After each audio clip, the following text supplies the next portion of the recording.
Language is a kind of a conspiracy between two people. When we speak in English, some who do not understand English language, they're sitting like this because they're left out of the conspiracy. Suddenly I speak in Tamil, all the Tamil people start laughing, English people, they're left out of the conspiracy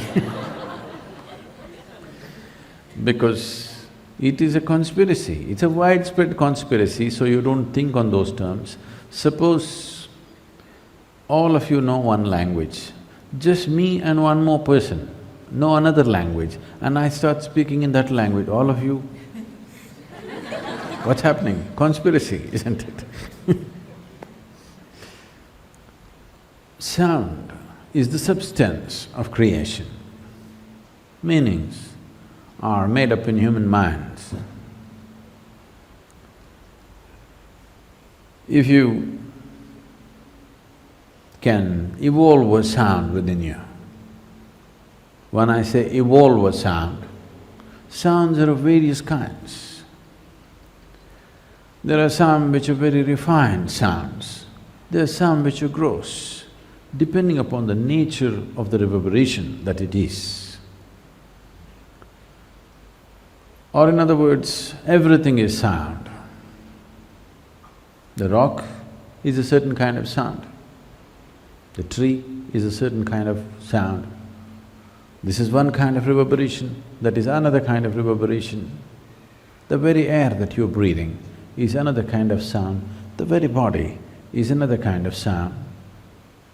Same rock here and the same rock there as Dhyanalinga, but a completely different kind of reverberation.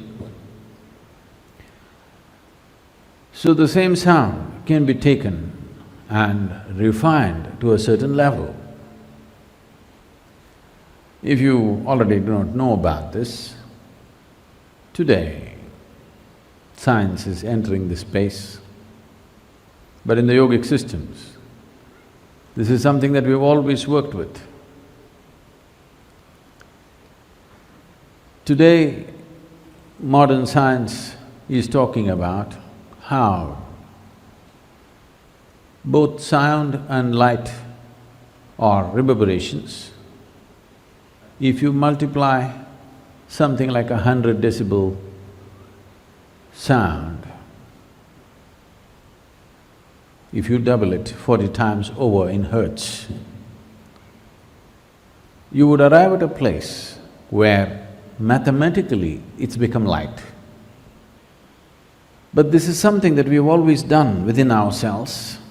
If you take a sound and incubate it within you, you can incubate the sound with a refined reverberation of your consciousness.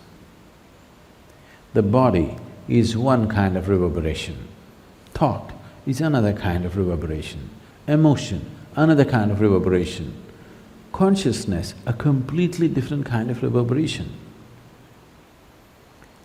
What we refer to as consciousness is the most refined reverberation. What is beyond that? We say Shiva, that means that which is not. Because its reverberation is such that you cannot even know it is there. It is utter stillness, but there is a reverberation in that also.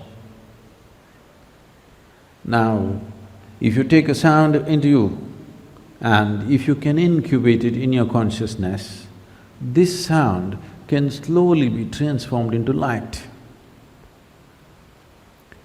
In a sense, at least the calendar artists know this thing, somehow nobody else. Somebody is sitting, Om Namah Shivaya, you'll see immediately calendar artist will put light.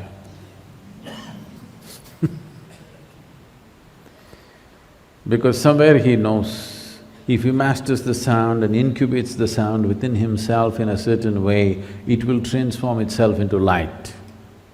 Different reverberations do different things to people. There's no doubt about that.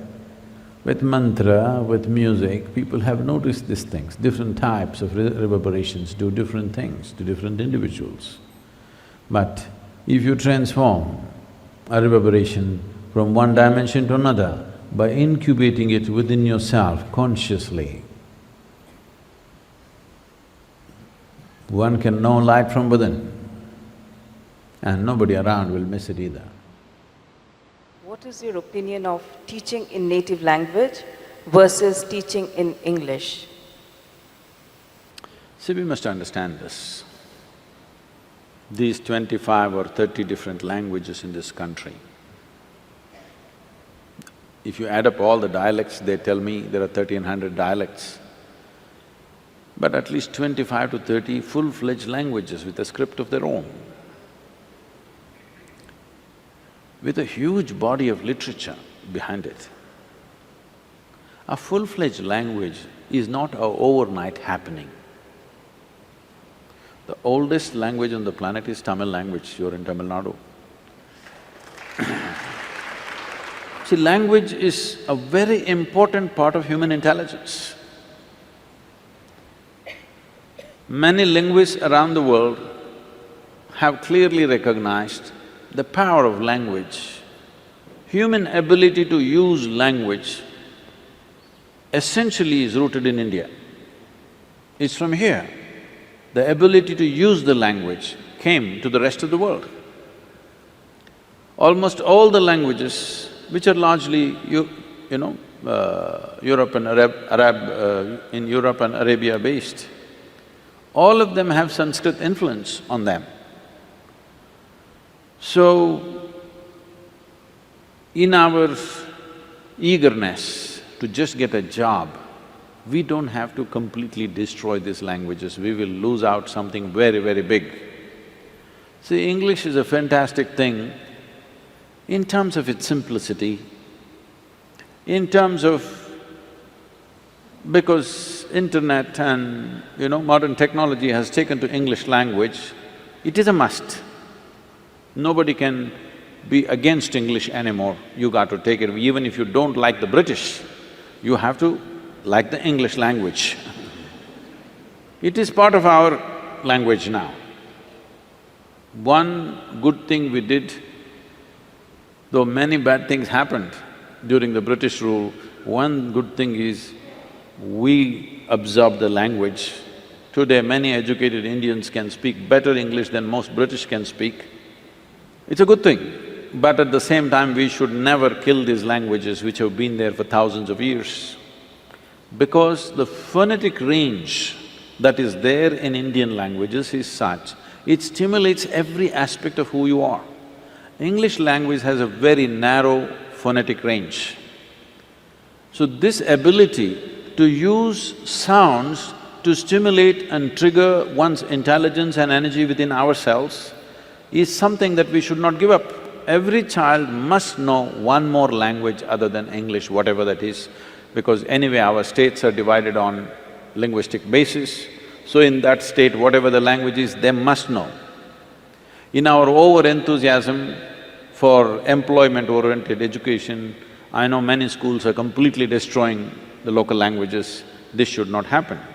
Local language must be there, it must be a part of you. At least people should know how to speak and read. If not, you don't know how to write great literature, at least you must know how to read and speak one more language other than English language. Our education policy has taken that into consideration. It is the responsibility of every school to ensure that happens. And I feel the easier way to do it is maybe they're studying science, they're in an English medium, they're largely studying English language. But you could make some plays, some theatre, some art, something in local languages so that people use that as a social thing, use that as an entertainment where there's a natural interest in how to express themselves in that language. It is a must. We should not kill these languages because it's taken thousands of years to create it. This is our national pride, that we have the maximum number of languages.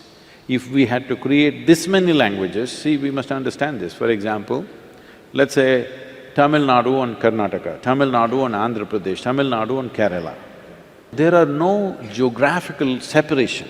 There are no oceans between these states. There are no mountain ranges clearly demarcating and separating the populations for a long time. But though they lived here for thousands of years, they kept their language, these people kept their language. It's so beautiful. When they went to trade and transact, they learned the other language, but they always kept their language. But today, the new generations are losing their language so rapidly. It's very important, all of you, at least in your homes with your children and wherever possible, there must be a certain amount of time where we must use the local language. It's very important. We will regret this deeply after a couple of generations if we don't take care of it now. Because you can't bring back a language. You can kill it, but you can't breathe life into it, it's very difficult.